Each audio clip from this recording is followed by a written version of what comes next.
slow reading month for me comparatively. And yes, I know it was still a lot and there was still some really good stuff this month.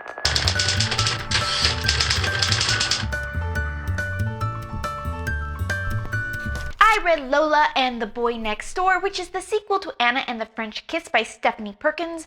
I read this in one day. I was like, oh, I'll pick this up, read a couple pages, and nope, could not stop reading.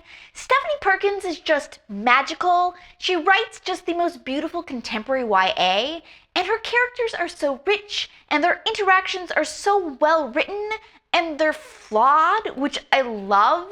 They make the mistakes a lot of teenagers make. It's just so good. I finally continued on with the Millennium series by Stieg Larsson with The Girl Who Played with Fire.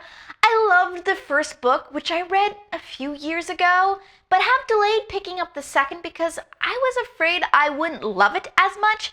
Here's the thing about these books. I read both of them kind of the same way. At first I'm like, this is kind of slow and boring. Then I'm, wow, this is really odd. And then I'm like, I am so fascinated. I cannot put this down. Holy crap, how is this so good? Pretty sure I will repeat the exact same pattern with the third book too. For my In Real Life book club with Nicole and Amanda, we read The Troop by Robert Jackson Bennett. This is a fantasy novel set in the time of vaudeville. So imagine a traveling vaudeville troupe whose actual purpose is to save the world by singing a very special song. I really liked the beginning and the end of this. They both had a great atmosphere, both fantastical and very steeped in vaudeville. But the middle was really weak for me. It felt like he was stretching to justify this world he wanted to set up. And his bad guys, the wolves, just weren't very scary at all. I actually found the fairies that he introduces towards the end a whole hell more scary. So I liked it-ish, but I wasn't head over heels for it. I finished Going Clear, Scientology, Hollywood, and the Prison of Belief by Lawrence Wright, which is the book the new HBO documentary is based on. I remember when Lawrence Wright first wrote his New Yorker piece on this topic, which this book is an expansion on, so I knew I wanted to read the book when it came out, and it was fascinating. It's a good read. I also followed it up by watching the HBO documentary, which is also really well done. They have their different advantages. In the documentary, you can see faces and emotions, but in the book, it packs a lot more information than you can put into a 2-hour documentary. Okay. Currently reading. I am now 20% of the way through Les Mis, and I am ridiculously proud of myself.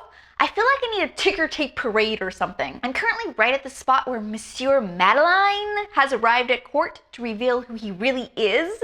In honor of Terry Pratchett's passing, I'm reading Carpe Jugulum, which is book 23 in the Discworld series. In this one, vampires come up from the Uber world, and it also features a set of my favorite Discworld characters, which are the witches.